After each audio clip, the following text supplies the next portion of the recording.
Hello, I'm joined now by John Pitts. He covers the high schools for us at the Daily Journal, among other things.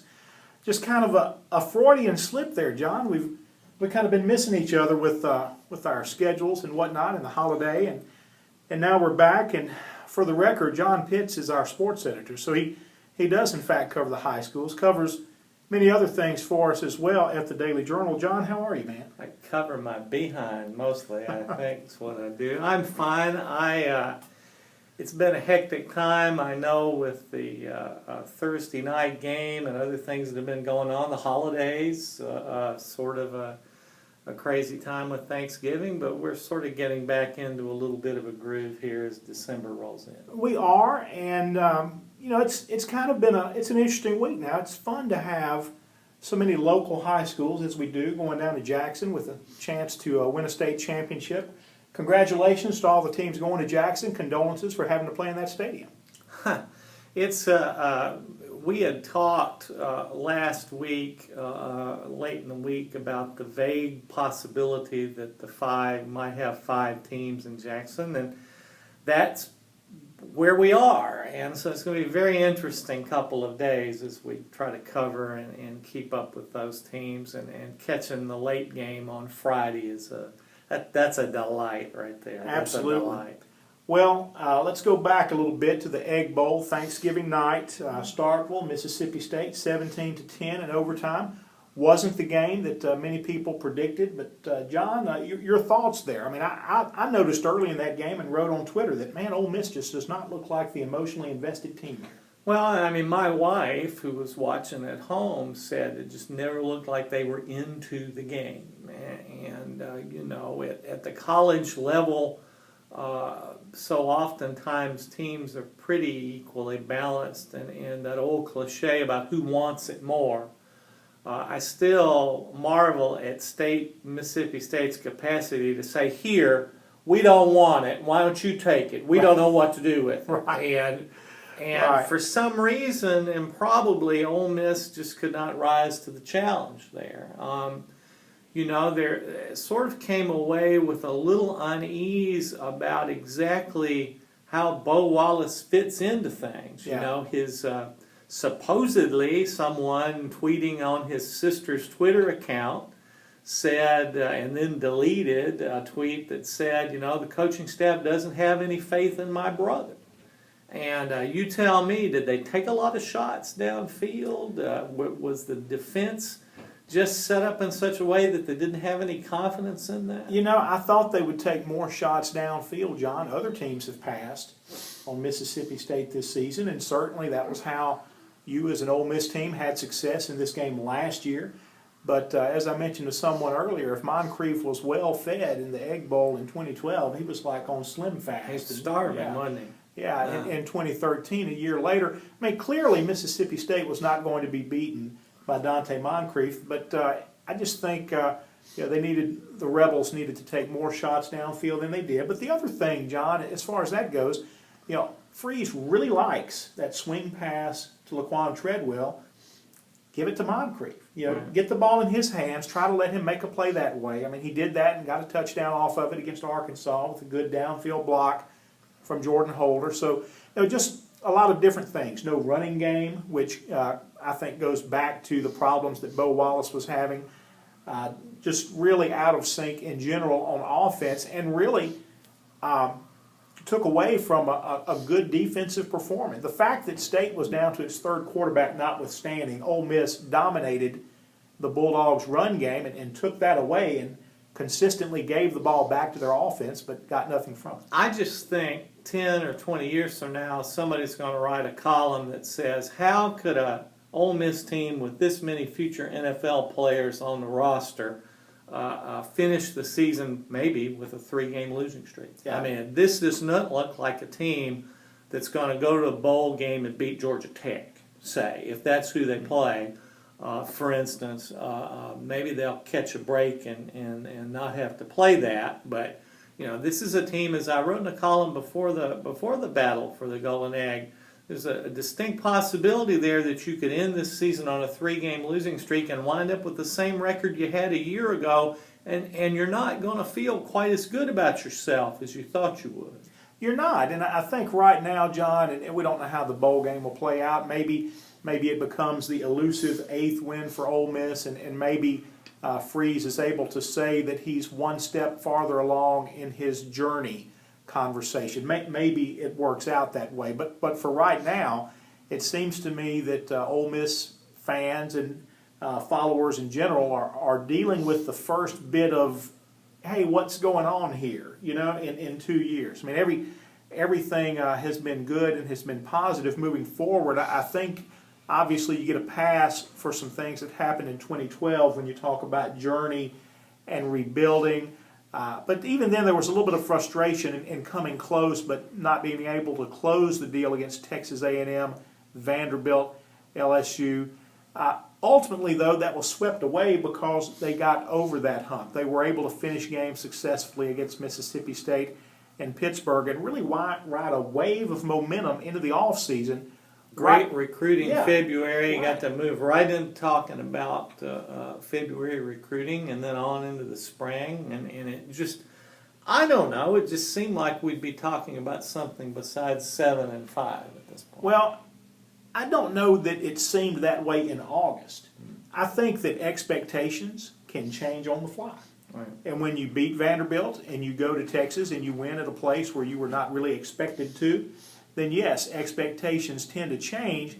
And when you have a chance, basically when you had more talent and should have won the game against your rival, and that would have gotten you to that 8th win. And then all of a sudden you're talking about a 2-game improvement in the regular season. So yes, expectations I think can change at midstream, but going back to August and looking at this team, this is about where I thought they would be, even if they got there in a little bit of a different route. Now I look and I see a bowl game that's really pretty important. It's important to these guys. It's not just about getting there. It's important to win the game, because if they win the bowl game, and it looks like Music City, then all of a sudden they recapture conversation. Right, and by the way, bundle up. If you're going to Nashville in December, my wife, having sat in the upper decks for the Mississippi State game, bowl game several seasons ago, bundle up there. It gets kind of cold. And the last time Ole Miss played in this game, it was a very cold game there in Nashville. I was covering Mississippi State at the time, and that was the Snow Bowl in 2000. So. Yeah, a lot of weather to deal with, but on the whole, John, it looks like Music City for Ole Miss. But I'll tell you, I'll use this time to say, I just think that the SEC, if you're going to promote excellence in all things, the SEC needs to reevaluate its bowl partners and disassociate itself with the Birmingham Bowl altogether. That would be my recommendation. But since you're not going to do that, at least you need to hold that game to a higher standard. I mean, so much effort goes into becoming bowl eligible for these mid-level teams. I mean, this is not a discussion they're having in Tuscaloosa right now or Baton Rouge, what to do with that level of bowl game in the conference. That's not the discussion that they're having. But I'm telling you, if you're going to have the SEC's name on it, then you need to have basic services. That means you need to provide concessions for your fans. You need to be able to get them to the stadium and inside the stadium in a timely manner. You need to have a flow. You need to have a plan for your traffic flow and parking. And basically, you need to provide simple services that are expected in the 21st century in your press box, like internet. Well, it's and I have a concern too that the SEC's gotten itself locked into too many deals with the ACC. And the ACC does not come up in the conversation as being among the elites. Yeah. Where is the relationship with the Big Ten? Where is the relationship with the Big 12? Where is the relationship to play a game maybe in St. Louis against a Pac-10, a Pac-12 team? It just seems like, well, it's Duke or it's Georgia Tech or it's Miami, and some of these relationships, those matchups just aren't that interesting. Those are matchups you could see anytime. I want to see something. I want to see something I don't get to see. Yeah, and so there's the Big Ten relationship in the Capital One Bowl and in the Outback Bowl. But, a lot of ACC. You had a Big 12 matchup there, but you wanted to end business with the Independence Bowl, which I'll tell you now, John, if you're comparing Independence Bowl and Compass Bowl in Birmingham, the SEC came out the loser in that deal, and I know there's now a farther down the line relationship with the Independence Bowl, and bottom line is that game's in Shreveport, and that's not going to change. But in terms of venue, it's a little more updated. And in terms of, here's the thing, all you need to know about the Birmingham Bowl is it's owned by ESPN. Okay? That says it all. You do not have a committee of hardworking volunteers and paid positions that really wants to promote the city, promote the game, promote themselves. And in doing so, go the extra mile and provide extra effort. You don't have that in Birmingham. You have a game that is owned by ESPN, that was played last year on January 5th. So the purpose for this game is to provide ESPN a 4-hour window to promote its BCS coverage. Right. Basically, you could take this game for the interest level that is there for the rest of America. Okay, you could take this game and play it at halftime of the BCS game. Okay, now Ole Miss had a good bowl experience there last year, in spite of the Birmingham Bowl, not because of it. In spite, okay, Ole Miss had a good experience because the stadium was filled with Ole Miss fans wearing their colors, and they were able to really play well and be dominant against a pretty good opponent in Pittsburgh that had pushed Notre Dame to the limit earlier in the season. Those were things that Ole Miss controlled and created a good experience for itself there. But in terms of the run-up leading up to the game, the Rebels practiced at Birmingham Southern, which was a very nice facility. That was a good thing there. But in terms of opportunities, recreation, things provided by the bowl, they were very minimal. Just was not a good experience. And that's before you ever get to the game and find all of the modern-day services that aren't there. Right. I just remember going to it when it was the Papa John's Bowl, and there wasn't any pizza. It was just kind of peculiar. But look, I just think that I hope that the coming of the national playoffs next year will lead to a rethinking about the bowl process. There are too many bowls, and I'm going to say something that I say this time every year. I don't think teams that can finish with a losing record should go to bowls. I don't think 6-6 teams need to be bowling. Now, we need to either change it so that there's an odd number of regular season games, and then if you have 7 wins, you can go to a bowl. But this idea of going to a bowl and losing, and now you've had a losing season, a 6-7 season, I just don't particularly care for that. I'm not sure what you've accomplished if you have gone to a bowl and you come home but you still have a losing record. I agree, but if you're not going to change it, if you're going to keep the same number of bowl games, the same number of the same setup that currently exists, then hold your Birmingham game to a higher level. If you're going to attach your name to it and you're going to promote excellence in all that you do, you don't have it with this game. Now, if you're a mid-level team, if you're a transitioning team, all right, this will come into play for Arkansas next year. If you're just trying to get to 6-6 and be bowl eligible and rebuild your program, once you get 6-6 and get bowl eligible and end the season, maybe you end it on a high, you get that 6th win in the final game, as we've seen in our area the last 2 years. That ought to be something to celebrate. Instead, you immediately go into politicking mode to find out how you can avoid that last bowl game. Nobody wants to get picked last. That's right.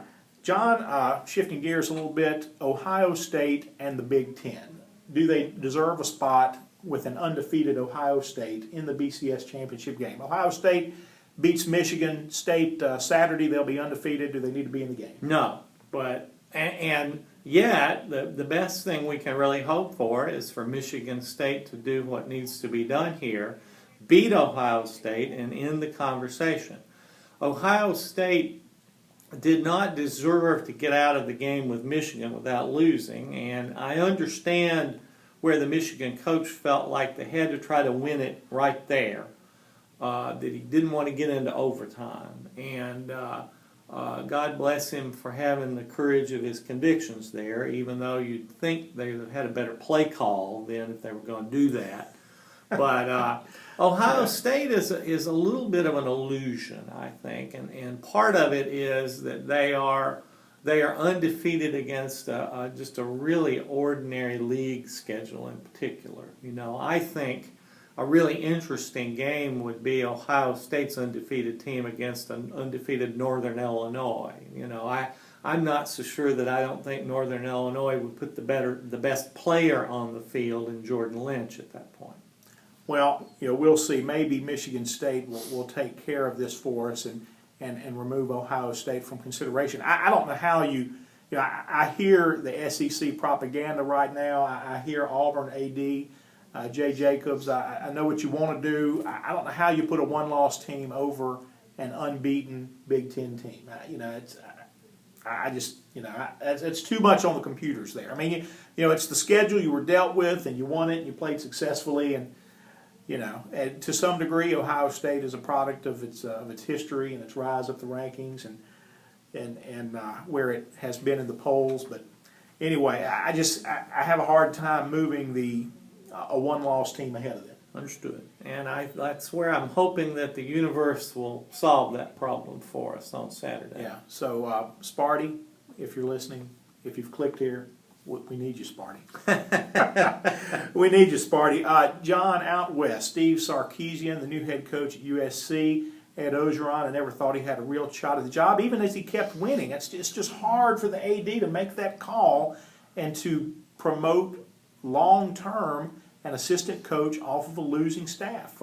What do you make of USC's hire? I tell, once or twice a year, I speak to groups of college kids, and usually in journalism classes, and usually the last thing I talk to them about is that when I'm hiring, and I'm looking at your resume, I'm looking at your job information, I'm looking for a reason to say no. I'm not looking for a reason to say yes. I want you to give me a reason to say no so I can go on to the next candidate that might be better. And I think Ed Orgeron gave Pat Hayden a couple of good reasons to say no. One is still a lingering unease about the way that the Ole Miss experience turned out. And it's a desire not to get carried away by the emotion of the moment. The great danger there was that you get carried away by the emotion of the moment. And honestly, if they'd beaten UCLA, I think Hayden would have had a hard time not hiring Orgeron. But Sarkisian gave them less reason to say no, I suspect. You know, there's a picture of Ed showing up at the press conference where he was announced as the interim head coach, and he's got his coaching shorts on. And, you know, that, God bless him, but that's just there is a CEO aspect to being a major college football coach or basketball coach. And, you know, he just doesn't quite fit the template for that. And that doesn't diminish what he's been able to do. And I admire that he has the strength of his convictions now and thinks he needs to be a head coach someplace, and he walked away from an opportunity to stay at Southern Cal and get paid more money. Maybe more money than he will make as head coach at Florida Atlantic or someplace like that.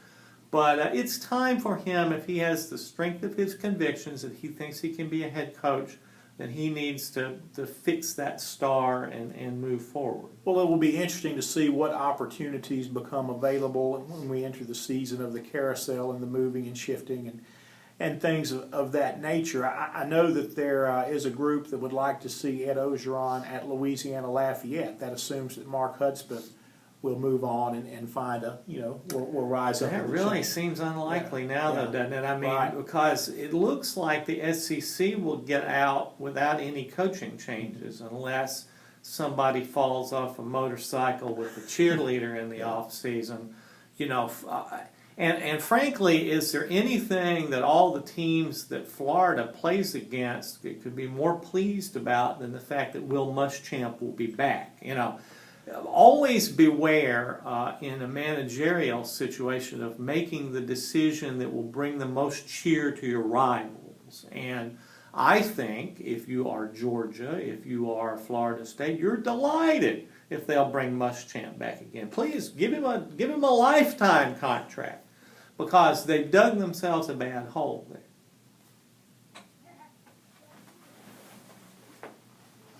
That was an abrupt end.